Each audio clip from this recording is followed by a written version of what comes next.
Fala galera, análise de Bragantino 1, Fluminense 0, pela 28ª rodada do Brasileirão. Começando a nossa análise pelo comportamento das equipes na partida, os dois times entraram num 4-2-3-1 e olhando a disposição média dos jogadores em campo, a gente vê que o Bragantino jogou um pouco mais em cima do Fluminense do que o contrário, né? A gente vê aí jogadores do Bragantino mais avançados dentro do campo em relação aos do Fluminense. A gente consegue confirmar isso pela concentração das jogadas de cada um dos times no campo de jogo. 14% das jogadas do Bragantino no seu campo defensivo, 32% no meio de campo e 54% no campo de ataque. Já o Fluminense teve 35% das suas jogadas no seu campo defensivo, 38% no meio de campo e 27% no seu campo de ataque. Então, principalmente aqui comparando as jogadas de cada time nos seus campos de ataque, a gente vê aí o Bragantino com o dobro de porcentagem aí, em relação ao Fluminense. Em termos de domínio de jogo, a gente tem um gráfico aqui embaixo que mostra qual equipe estava dominando a partida em cada momento. A gente vê aqui que até um pouco mais do que os 15 minutos do primeiro tempo, domínio do Bragantino. Depois, praticamente até os 40, até o final do primeiro tempo, praticamente, domínio do Fluminense. O segundo tempo começou morno aí, até os 20 minutos mais ou menos, um leve domínio do Fluminense, mas essas barras verdes pequenas indicam que não foi nada muito intenso. E aí dos 20 minutos até o final do jogo, aí um domínio do Bragantino com alguns pontos aqui, com um domínio bem agudo do Bragantino em cima do Fluminense. Aqui do lado direito a gente tem algumas estatísticas que vão ajudar a gente a entender um pouco melhor o comportamento das equipes e aquilo que elas conseguiram produzir em termos de criação e finalizações.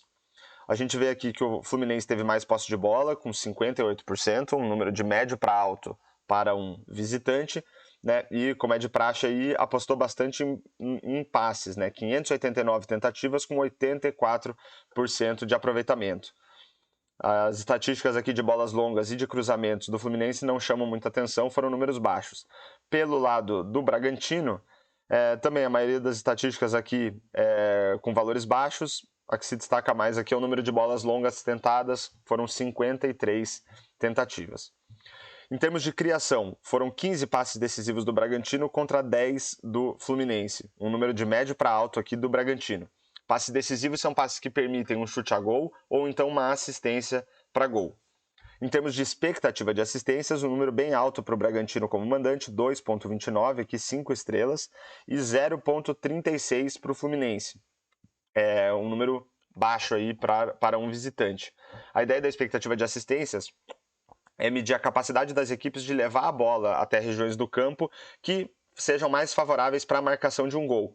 Para contabilizar na estatística, o jogador não precisa ter finalizado ou marcado o gol. A ideia mesmo é ver se as equipes conseguem colocar os seus jogadores em condição de marcar gols, e a gente vê aí que o Bragantino foi muito bem nessa partida, e pelo lado do Fluminense a gente consegue ver aqueles casos em que um time tem muita posse de bola, mas não é uma posse de bola que permite o time criar, né?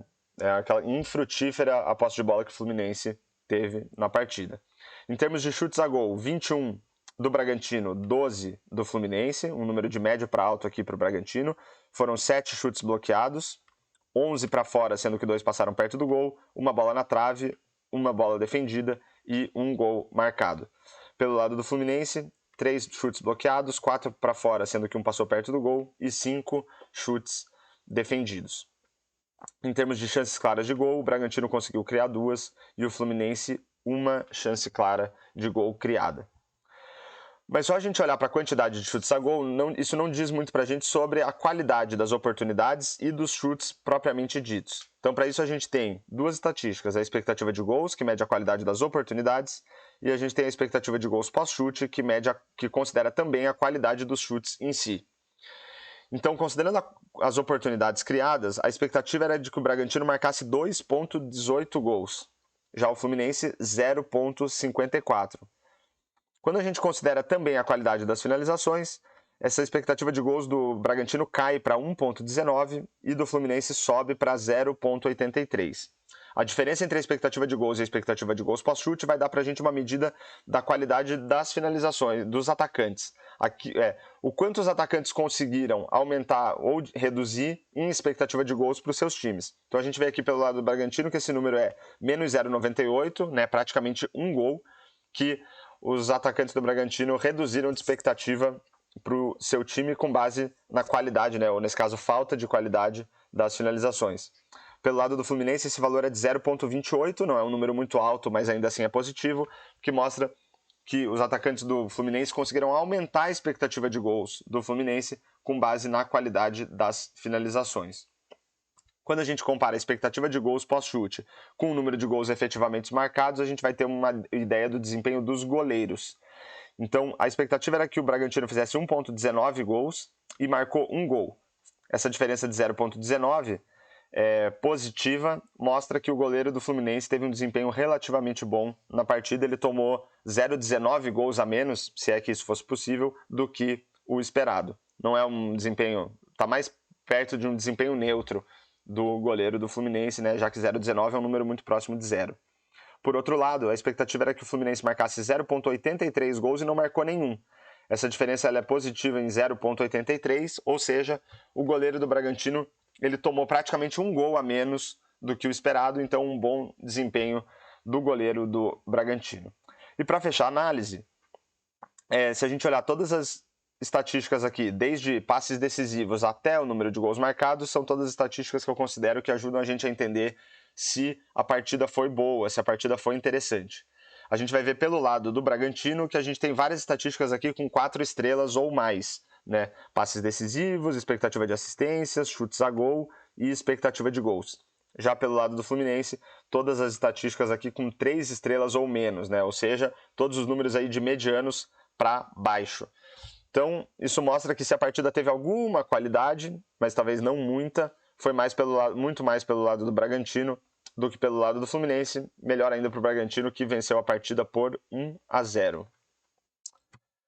Então fechamos aí mais uma análise de Bragantino 1, Fluminense 0. Espero que vocês tenham gostado da análise. Fica aí meu pedido para você se inscrever no canal, deixar um comentário e um like e compartilhar o vídeo para o YouTube divulgar mais esta análise. Falou!